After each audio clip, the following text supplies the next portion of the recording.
Ray, I first visited China in 1979, and I went to Shanghai, and it was like Boston during the worst blizzard, in the sense that you walk down the middle of the streets, and every once in a while a motorized vehicle would come, and then you'd have to go to the side of the road.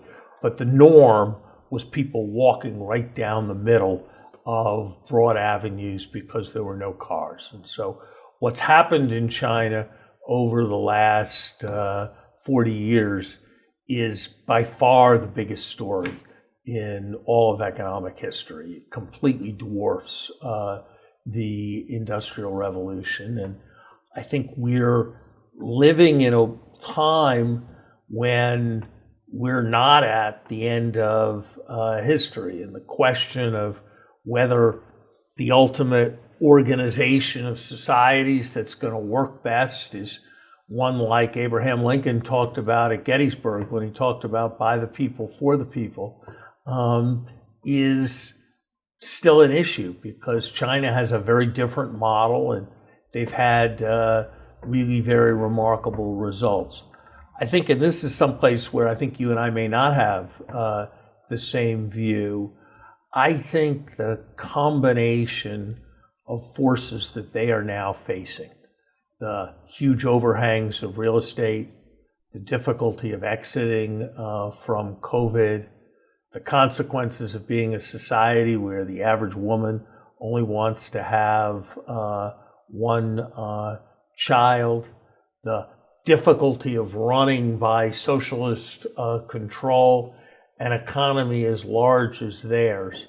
I have a suspicion that they will continue to grow, but just as we look back at the early 60s and think that America greatly exaggerated the Soviet Union, and just as we look back at the early 90s and we think that America greatly exaggerated Japan, I think we're have a substantial chance that China is going to run into a substantial variety of problems in the years ahead.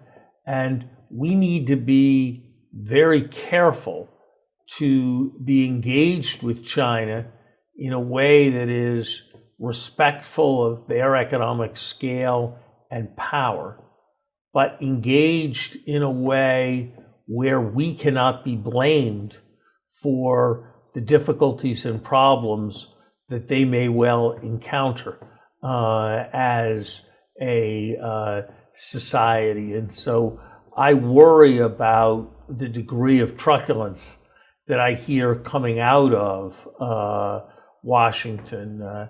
It's almost always better to be engaged in some kind of dialogue and some kind of search for issues of mutual understanding. When historians look back at Politico's 30th anniversary, I don't think China is going to seem quite as formidable relative to the United States as it does today, but it's a very hard judgment to make.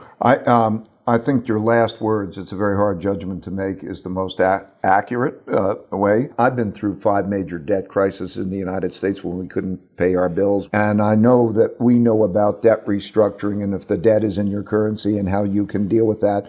And I'm not arguing one way or another. I'm saying that that can't be taken, and hope is not a strategy, that being strong yourself and us doing the first 2 things right is very, very important. So I don't think we can hope. We have to deal with the elements of the realities. I would say, like, even the biggest question is a political question.